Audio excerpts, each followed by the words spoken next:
Flight number क्या है? जल्दी आओ। हमने कर दिखाया। ये मजा आएगा। Thank you. हाँ,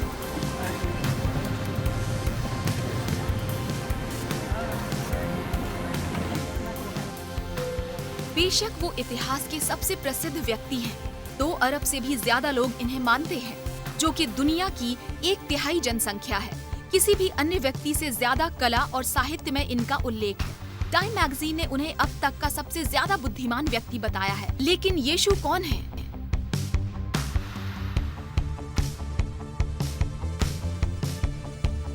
यीशु कौन है?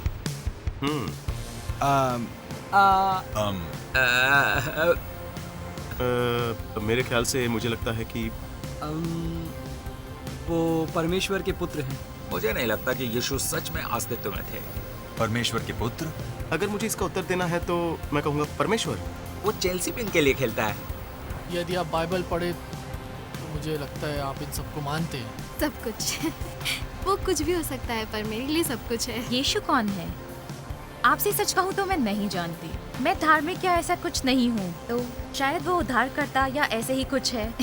मेरे लिए मुझे लगता है यीशु सच में बहुत अच्छे इंसान थे, जो बहुत वर्षों पहले यहाँ आए थे और लोगों को बहुत अच्छे सुझाव दिए थे, और वहीं से सब कुछ इम्पोर्टेंट हो गया। दरअसल मैं ज्यादा दिनों तक मसीही नहीं था। मैं जिस परिवार से था उसमें सब बैरिस्टर्स हैं। मेरे पिता एक वकील थे, मेरी माँ भी वकील थी, मेरी बहन एक वकील है, मेरे बेटे ने वकालत की शिक्षा ली है, मेरी बेटी भी एक वकील है, मेरे दादा और नाना बैरिस्टर थे, मेरे चाचा वकील थे, शायद हमारी एक बिल्ली होती तो वो भी बैरिस्टर होती। मेरे पिता यहूदी थे, एक सांसारिक यहूदी। वो यहूदियों की हत्याकांड से बच गए, उनके परिवार के कई लोग उसमें मारे गए। मेरी माँ चर्च नहीं जाती थी।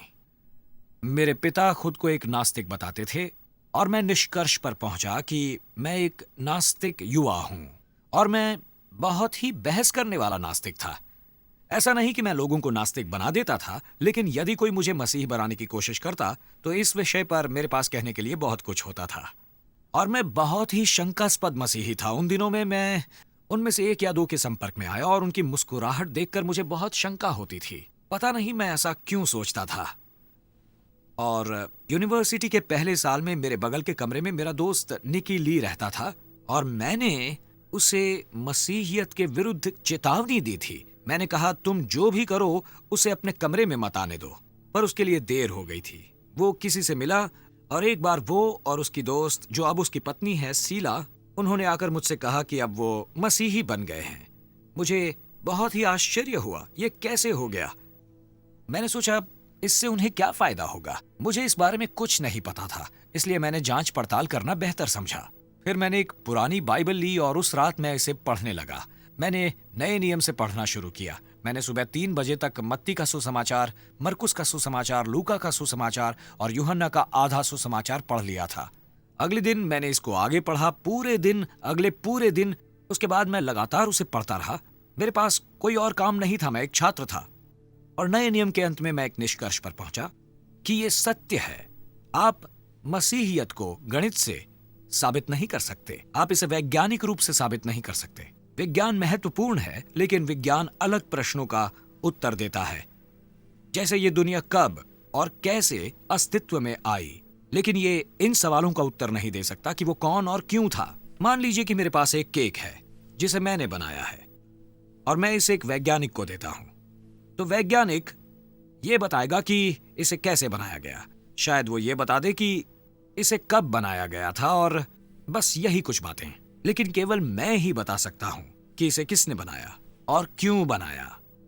केवल केक का बनाने वाला ही ऐसा कर सकता है। मैं ही बता सकता हूं मैंने वो केक बनाया है, और केवल मैं ही बता सकता हूं मैंने उसे क्यों बनाया है। और इस सृष्टि के साथ भी वैसा ही कुछ है। केवल सृष्टिकर्ता ही बता सकता है इस दुनिया को किसने बनाया और उसने इसे क्यों बनाया।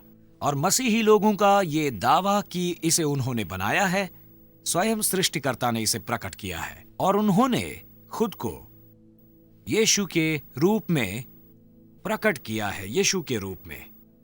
और ये कोई वैज्ञानिक प्रमाण नहीं है केवल यही एक प्रकार का प्रमाण नहीं है, बल्कि ये ऐतिहासिक प्रमाण है। जब मैं एक बैरिस्टर था, हम इसे ही मानते थे। हमने ऐतिहासिक प्रमाण को ही माना जिसे हम उस न्यायाधीश को बताते थे। ये ऐसी बात थी जो पिछले दिनों में हुई थी। वो वहां पर नहीं थे। जब भी न्यायाधीश किसी निर्णय पर पहुंचते, वो एक विश्वास भरा कदम होता, उस सबूत पर आधारित। और मैं खुद मसीही नहीं बनता यदि मैं विश्वास नहीं करता कि इसका भी प्रमाण है। मैं यूं ही विश्वास में कदम नहीं बढ़ाता। मेरे लिए यीशु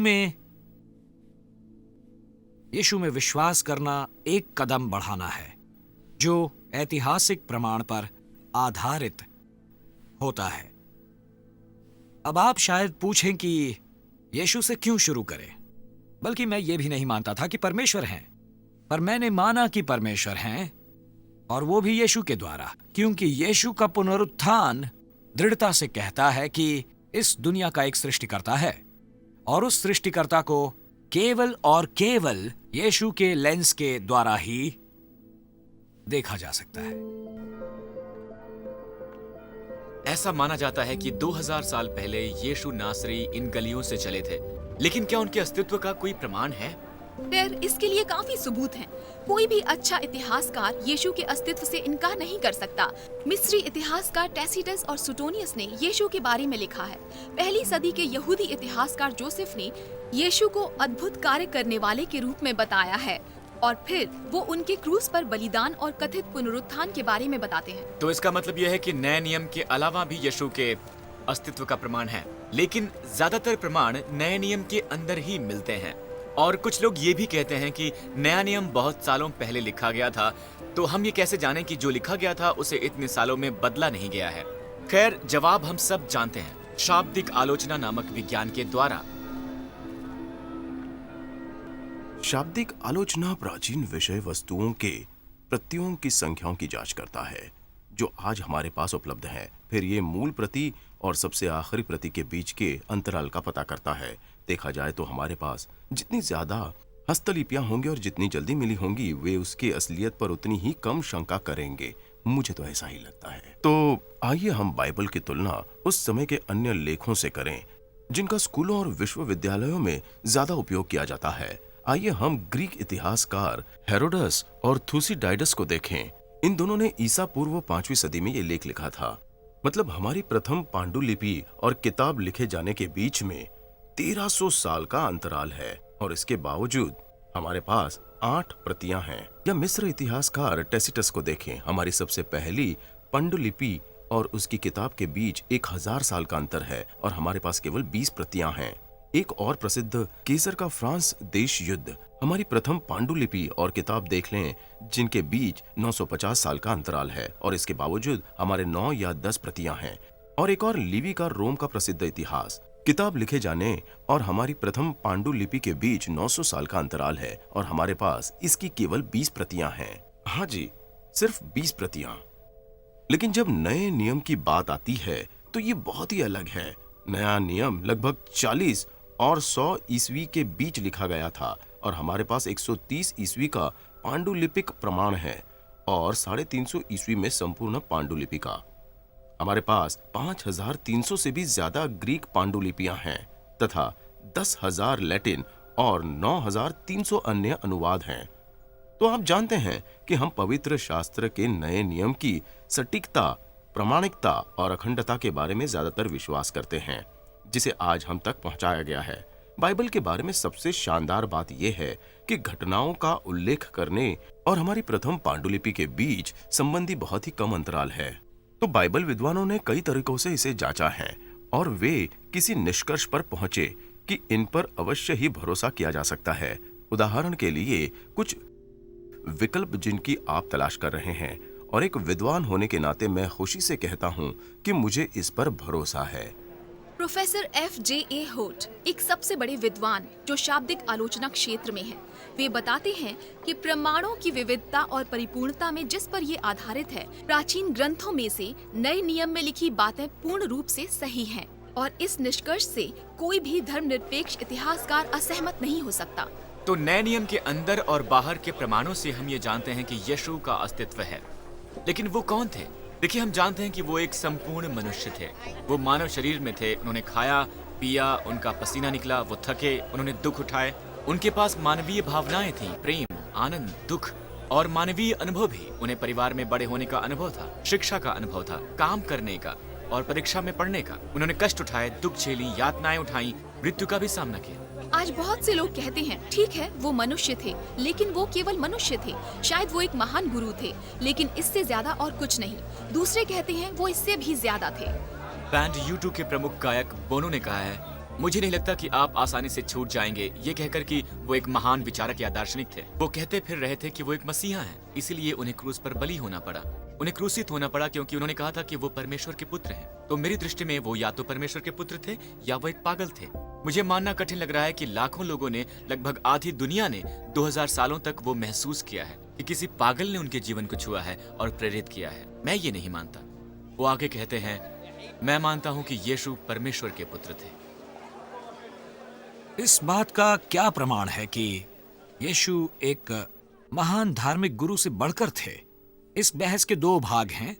पहला भाग ये कहता है कि यीशु खुद के बारे में क्या सोचते थे, क्योंकि अगर यीशु नहीं मानते कि वो परमेश्वर थे तो वो बहस ही खत्म हो जाती, पर वो कहते हैं कि वो हैं। तो बहस का दूसरा भाग है कि क्या वो सही हैं। इसका एक पहला प्रमाण ये है कि ये सच्चाई की उनकी शिक्षा स्वयं उन पर, खुद पर केंद्रित थी। ज्यादातर धार्मिक गुरु खुद को अलग रखते हैं। वो कहते हैं, मुझे मत देखो, परमेश्वर को देखो। यीशु, जिसने मानवता को आदर्श रूप दिया था, लोगों को परमेश्वर बताते हुए खुद को दर्शाया था। उन्होंने कहा था, मुझे देखो, मेरे पास आओ। हमने अर्थ और उद्देश्य की खोज के बारे में बात की, और वो ऐसी भावना है जैसे कि एक आध्यात्मिक भूख हो जिसे दूसरी चीजें आसानी से नहीं मिटा सकती। यीशु ने कहा था, मैं जीवन की रोटी हूं। मैं ही हूं जो आत्मिक भूख को संतुष्ट कर सकता है।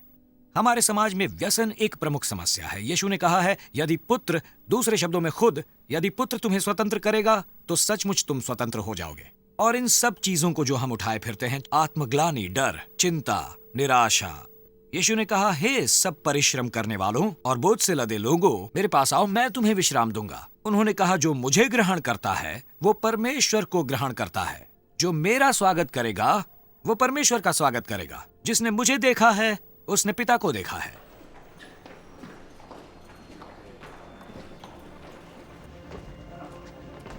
क्षमा मसीहत का मुख्य केंद्र है। यीशु ने लोगों से कहा, तुम्हारे पाप क्षमा हुए। अब यदि कोई तुम्हारे विरुद्ध पाप करता है तो तुम उसे क्षमा कर सकते हो, लेकिन तुम किसी के पास जाकर ये नहीं कह सकते कि तुम्हारे पाप क्षमा हुए। जब यीशु ने ऐसा कहा तो शास्त्री ने कहा, परमेश्वर को छोड़कर कौन पापों को क्षमा कर सकता है? लेकिन यीशु ने ऐसा करने का दावा किया था ताकि लोगों के पाप क्षमा हो सके। कुछ प्रत्यक्ष बातें जो यीशु ने कही हैं, उन्हें यूहन्ना के सुसमाचार में लिखा गया है, अध्याय 10 वचन 30। यीशु ने कहा है, मैं और पिता एक ही हैं। अब इस तरह के दावे को धार्मिक गुरुओं ने एक अपराध के रूप में देखा। खुद को परमेश्वर के तुल्य बताना एक अपराध है और उसका दंड पथराव करके उसे मार डालना चाहिए। यहूदियों ने उसे पत्थरवाह करने के लिए पत्थर उठाए। तो यीशु ने कहा कि मैंने तुम्हें अपने पिता की ओर से बहुत सारे भले काम दिखाए हैं, तुम किस काम के लिए मुझे पत्थरवाह करते हो? उन्होंने कहा, हम भले काम के लिए तुझ पर पत्थरवाह नहीं करते, परंतु इसलिए कि तू मनुष्य होकर अपने आप को परमेश्वर बताता है। मुझे लगता है जब आप सभी प्रमाणों को देखें तो यह स्पष्ट हो जाएगा कि यीशु ने ऐसा कहा था। यह चौंका देने वाला दावा है और इस तरह के दावों को जांचना बहुत जरूरी है। यदि आप इस बारे में सोचें तो इसमें केवल 3 संभावनाएं हैं। यह सही नहीं था और यीशु अच्छी तरह से जानते थे कि यह सच है। वो किस मामले में गलत साबित हुए, या यह सही नहीं था और उन्हें इसका पता भी नहीं चला। उन्होंने सच में सोचा था कि वो परमेश्वर के पुत्र हैं। किस मामले में उन्होंने छल किया था? मुझे लगता है कि हम कहेंगे कि वो एक पागल थे, लेकिन तार्किक रूप से केवल एक और संभावना है और यह सत्य है कि वो सच कह रहे थे। C.S. लुइस, कैम्ब्रिज प्रोफेसर जो द क्रॉनिकल्स ऑफ नार्निया के लेखक के रूप में प्रसिद्ध हैं, ऐसा लिखते हैं, एक व्यक्ति जो साधारण मनुष्य था और ऐसी बातें नहीं कहता जो यीशु ने कही हैं, वो एक धार्मिक गुरु नहीं बन सकता था। या तो वो पागल होगा या वो नरक का शैतान होगा।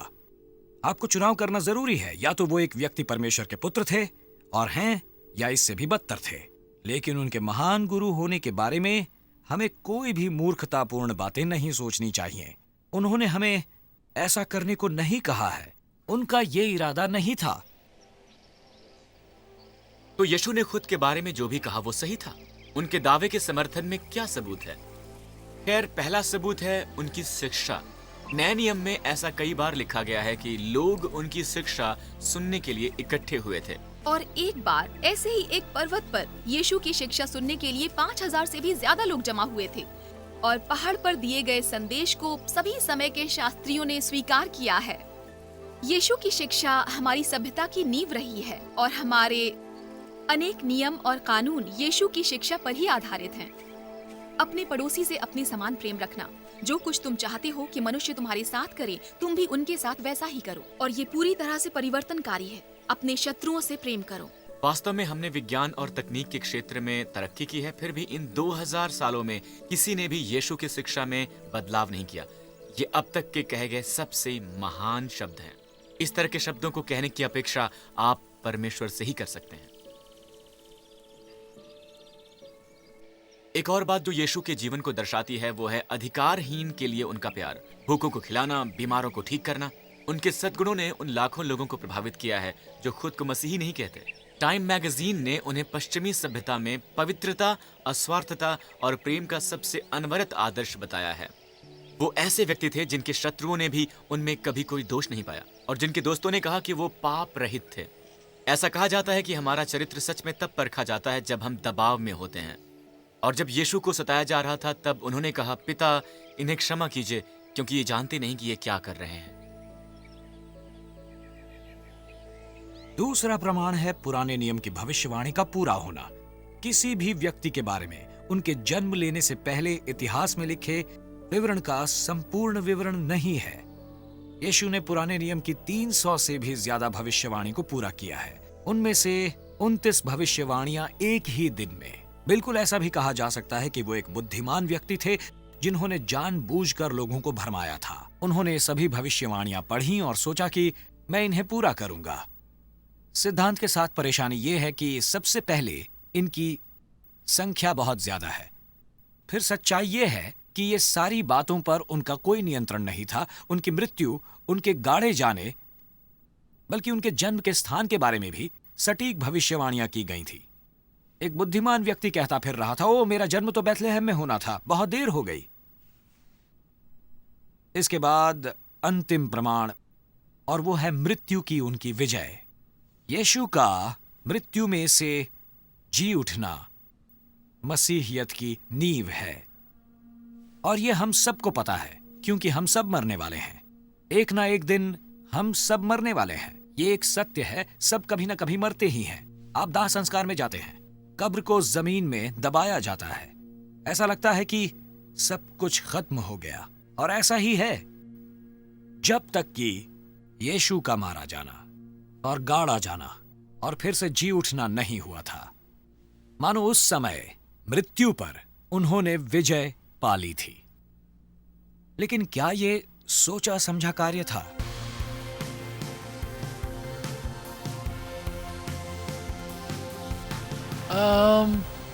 मरे हुओं में से जी उठना, मुझे यही बताया गया था। मैं हाँ या ना नहीं कह सकता। मैं मानती हूँ कि यीशु मरे हुओं में से जी उठे थे। अगर ये विज्ञान के नजरिए से देखा जाए तो ये असंभव है। मैं ऐसा मानता हूँ। नहीं। हाँ, मैं करता हूँ। मुझे नहीं लगता कि यीशु मरे हुओं में से जी उठे थे। हाँ, मैं नहीं मानती ऐसा हुआ था। नहीं, यीशु नहीं जी उठे थे। वो मृत्यु से वापस नहीं आए थे। ये बेवकूफी है। इसे उपमा के रूप में उपयोग किया जा सकता है। ये एक ट्रक ट्रिप हो सकती है। हाँ, ऐसा हुआ था। उन्होंने ऐसा किया था। मैं 100% मानती हूँ। उनके साथ मेरा संबंध ही इसका प्रमाण है। मैं निश्चिंत नहीं हूँ, मुझे इसके बारे में कोई खबर नहीं है। पुनरुत्थान के लिए 4 प्रमाण हैं। पहला, कब्र में उनका न रहना। अब तक किसी ने भी संतुष्ट रूप से नहीं समझाया है कि ईस्टर के दिन यीशु का शरीर कब्र से कैसे बाहर आया। लोगों ने कई तरह के स्पष्टीकरण दिए हैं। उदाहरण के लिए, शायद अधिकारियों ने उनका देह चुरा लिया हो। अगर ऐसा है तो जब लोगों ने कहा कि वो मरे हुए में से जी उठे हैं तो उन्होंने इसे साबित क्यों नहीं किया? या शायद लुटेरों ने उनकी देह चुरा ली हो। लेकिन जब शिष्यों ने सुना कि यीशु को देखा गया है तो वो कब्र की ओर दौड़े और उन्होंने ये पाया कि यीशु का कब्र खाली नहीं है। कब्र के अंदर उनका कफन पड़ा हुआ था जिसमें उन्हें लपेटा गया था। लुटेरे के लिए जो एकमात्र कीमती वस्तु थी तब भी वो वहीं पर पड़ी थी। कफन का कपड़ा उस तरह से फट गया था जब एक तितली अंडे में से बाहर आती है, और जो कपड़ा यीशु के सिर पर बंधा था वो घड़ी किया हुआ एक कोने पर पड़ा था, और जब उन्होंने देखा तो विश्वास किया। दूसरा, चेलों के साथ उनकी उपस्थिति। यीशु को 11 से भी ज्यादा बार देखा गया। एक अवसर पर 500 लोगों की भीड़ के पास। लोगों का कहना है, ओह ये मति भ्रम भी हो सकता है।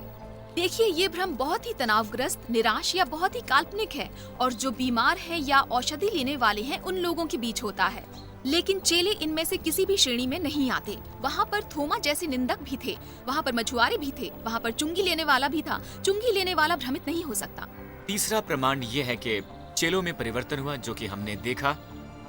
उनके लोगों का एक समूह था जो कि भ्रमित हो गया था, हतोत्साहित हो गया था क्योंकि उनका गुरु मर गया था। और फिर अचानक वो सब बदल गए। वो कहने लगे कि हमने यीशु को देखा है, वो सच में जीवित हैं। और वो हर एक को ऐसा कहने लगे।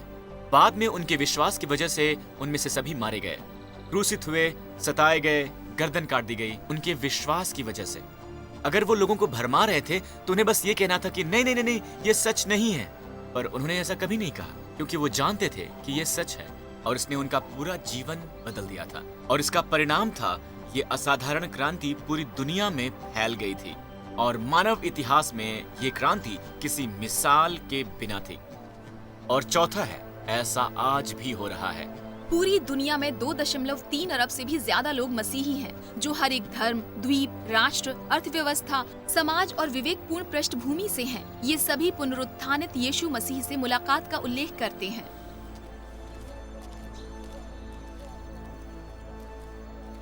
तो हम यीशु को क्या बना रहे हैं?